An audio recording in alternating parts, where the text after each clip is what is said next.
Do you remember what inspired you to follow your passion? Now, I've always loved to create, but I remember I got into 3D art and was immediately inspired by the thought, if I can think it, I can create it. If I knew how to use the programs, then technically I'm only limited by my imagination.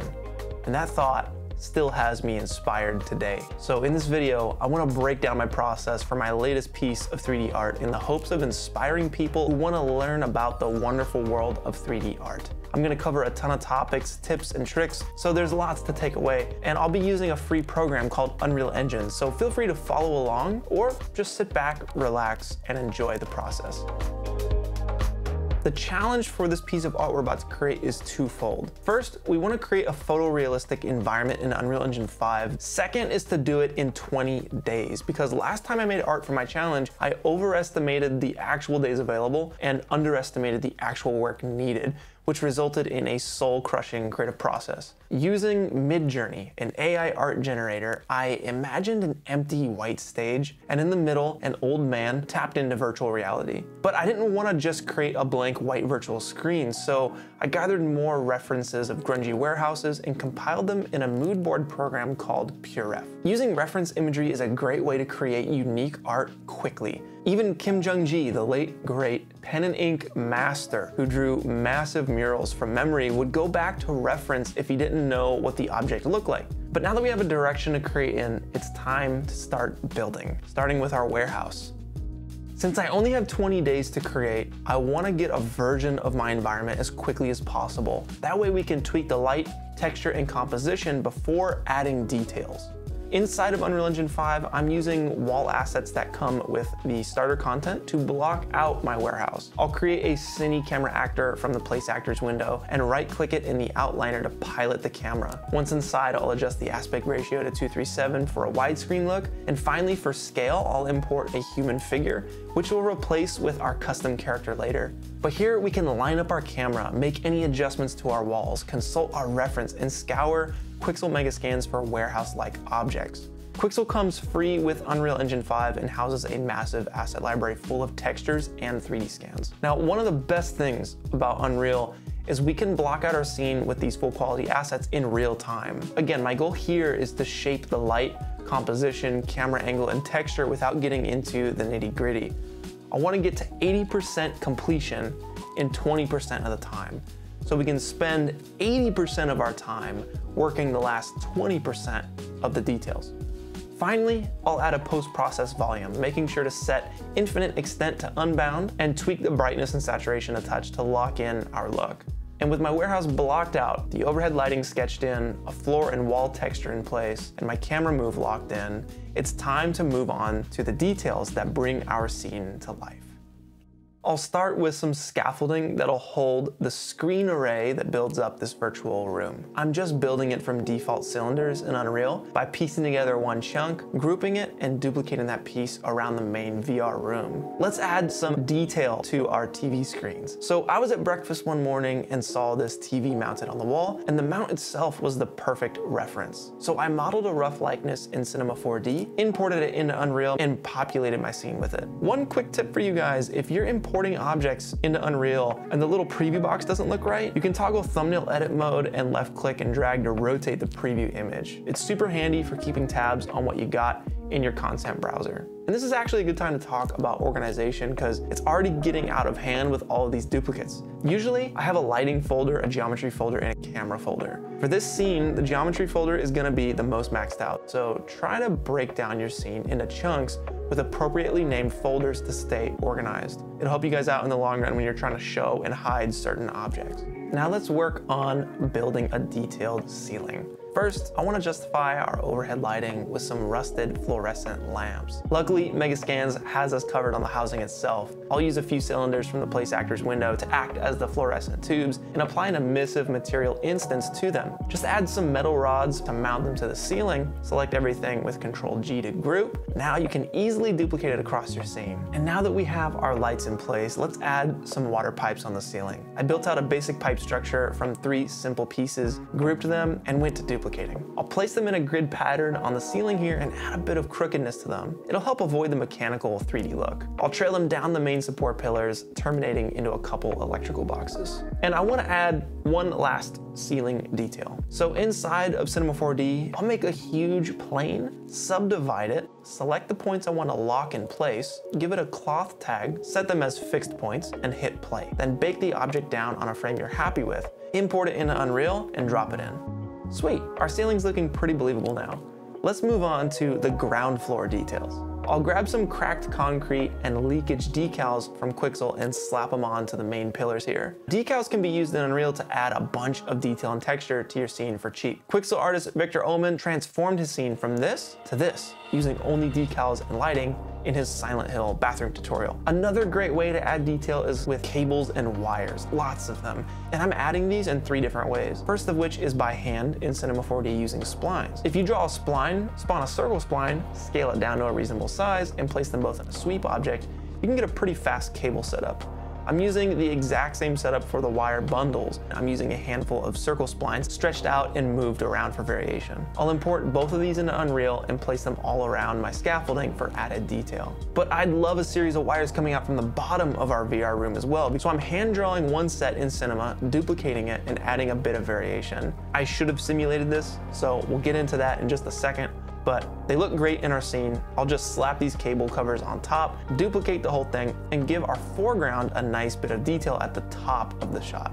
It's still looking a bit empty though, so we're gonna utilize the Epic Games Marketplace. Now, if you're not taking advantage of the free stuff Epic gives out every month, you're definitely missing out. So in the Unreal section of the Epic Games Launcher under Marketplace, you can search for free for the month, where you'll find 5 free assets every single month. If you click Add to Project, all these assets that make up the demo scene will be available in your content browser. My goal is to fill out the corners of this warehouse, so I'll start with a handful of electrical boxes along the back wall and a huge generator to block the back corner. Next, I want to add a little command station off to the left here, where a technician could operate this VR stage from a computer. Oh, and a little friend, of course, because this computer ain't running itself. Let's put an industrial push cart off to the right with a chunky generator on top, maybe a little toolbox next to it too. Another push cart off to the side here behind a pile of covered support beams looks nice, but oh my goodness, what if there's a fire? Better put this here just in case. Now I've placed everything with the intention of drawing the eye to our VR stage, which we'll detail out in a second.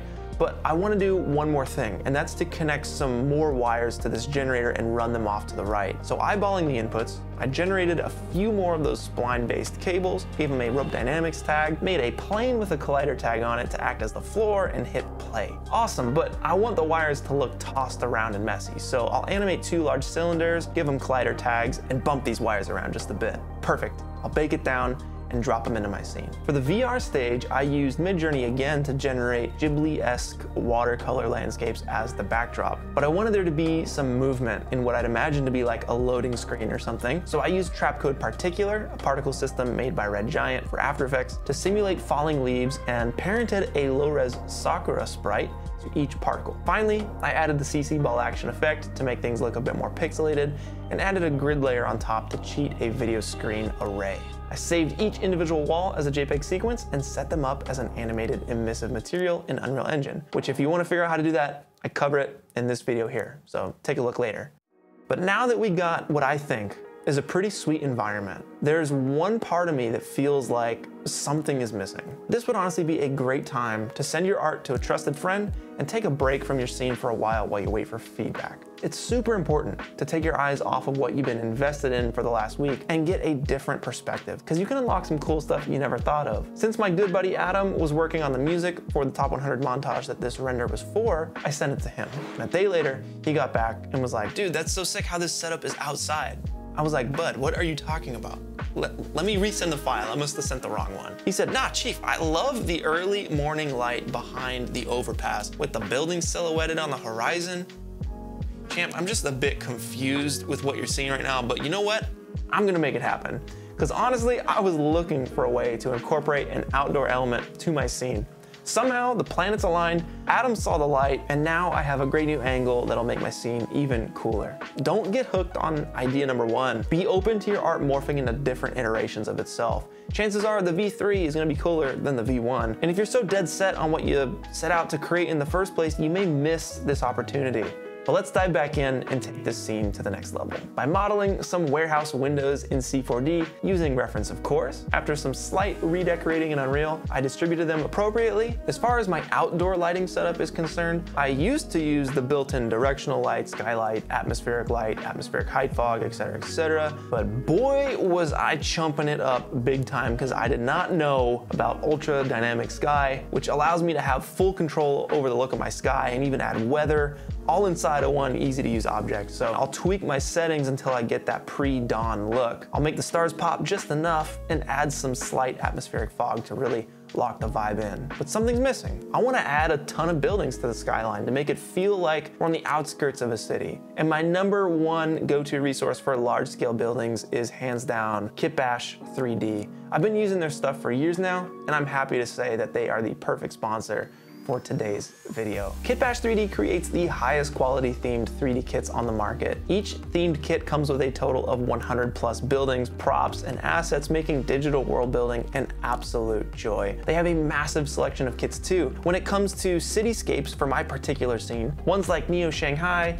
New York City, Los Angeles, Neo Tokyo, Goliath, or Sci-Fi Industrial would be perfect. But they cover everything from spaceships, dark fantasy and Elysium, to DMZ, Diesel Punk, Cyber District, and a ton more. All their kits come expertly textured with native file formats for Unreal, Blender, C4D, and all the other major software and render combos. So if you want to grab one of these kits for yourself, Kitbash 3D is offering you guys 20% off at checkout by using the code pwnisher20. But they're also giving out a free full-scale kit during their brand new Mission to Minerva 3D challenge that is running right now. They're challenging artists to build out their dream settlement using the new kit, each artist laying a brick to populate the galaxy together, which honestly sounds pretty freaking sweet. So if you want to challenge yourself, click that link in the description, download your free full-scale kit, and use the code pwnisher20 to get 20% off any kit you want. Links in the description, go get it. Now, let me show you how easy it is to build out this cityscape. Once you drop the kit into your Unreal Engine content structure, they'll be available in your content browser here. And if we dive into the blueprints folder, we can browse the different types of buildings. It's just a matter of building out little chunks of buildings, duplicating them, and placing them appropriately. Now, I'm digging the placement here, but I want a handful of apartments to be lit up because the city's not abandoned, it's just super early in the morning. We're gonna build out an easy custom cityscape emissive texture. So let me show you how. Next time you're in San Diego, California, aboard the Midway aircraft carrier, at night, point your camera at some buildings, snap a picture of the cityscape, bring it into Photoshop, align the dang thing, crush the black levels, boost the highlights, clean it up a little bit, and import that PNG into the Kitbash Glass master material. Or you can just download the one that I made for free on my Patreon. It's up there, just go grab it. And it's kind of as easy as plugging the image straight into the emission slot. But we want to control its size and intensity, and it would be nice to toggle our custom lights with a checkbox in our material instance as well. So starting with intensity, I'll hold M and left click to make a multiply node, and hold S and left click for a scalar parameter set to 1 as default.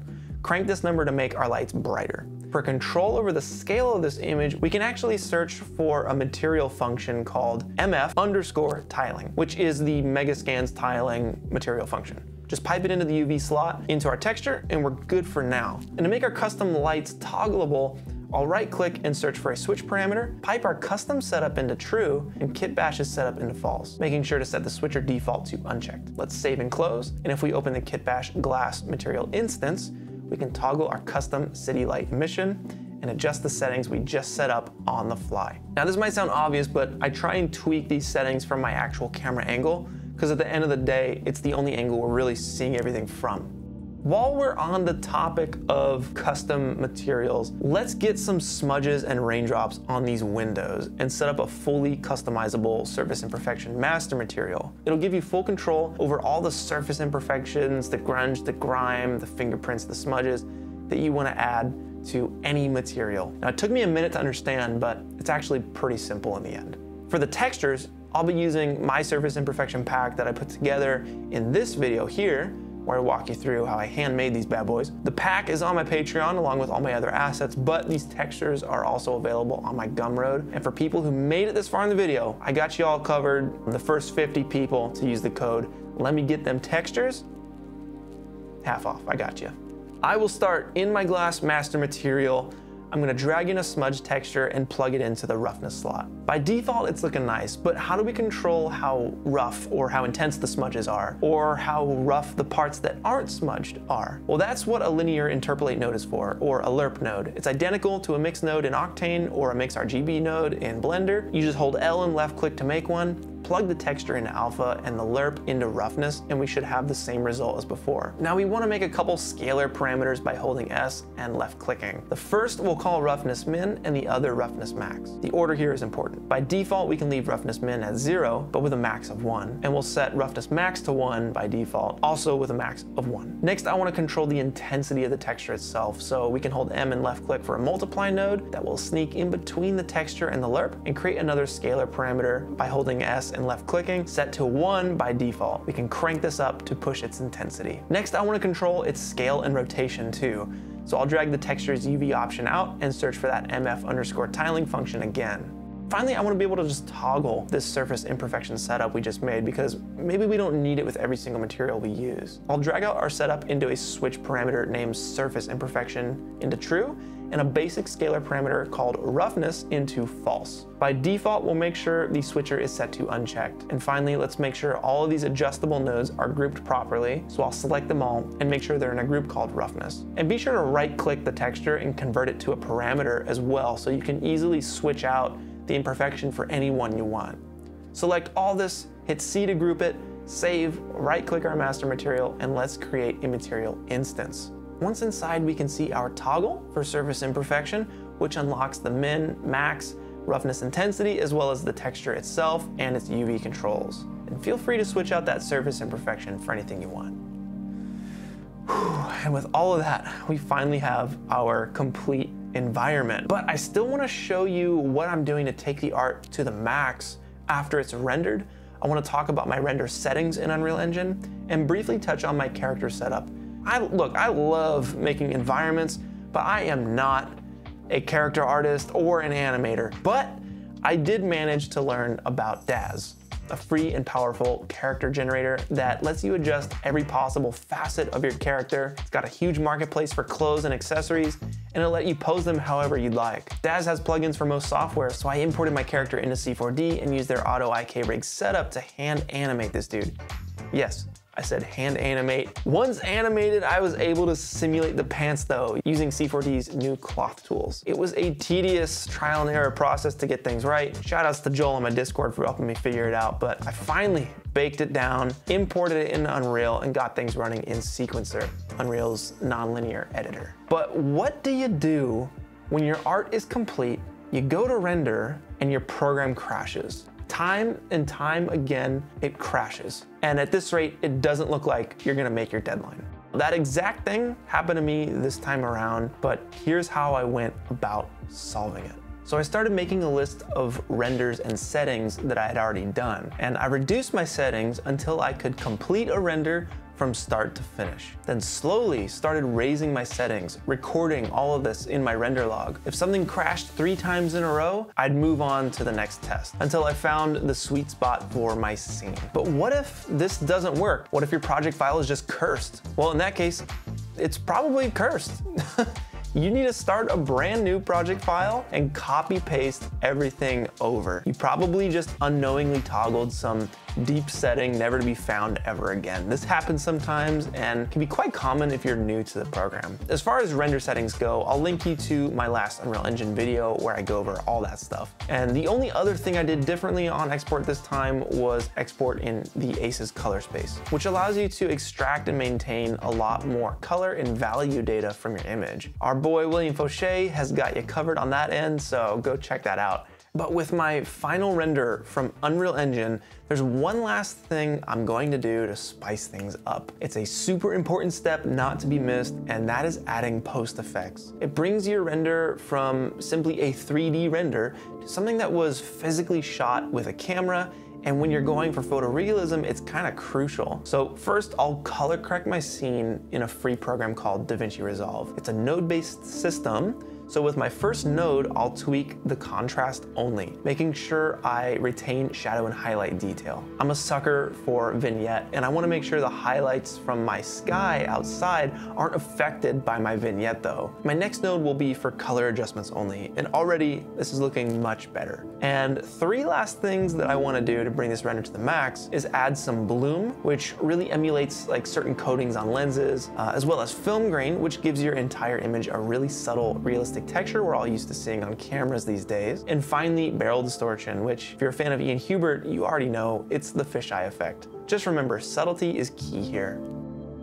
After 20 days of work on a 45-second shot, we have our final render. I hope you guys enjoyed this. I hope you learned something, and I hope you all stay inspired to follow your creative passions. Subscribe for more art breakdowns, environment art live streams, and 3D challenges in the near future. My name is Clinton Jones, and I'll catch you all soon. Peace.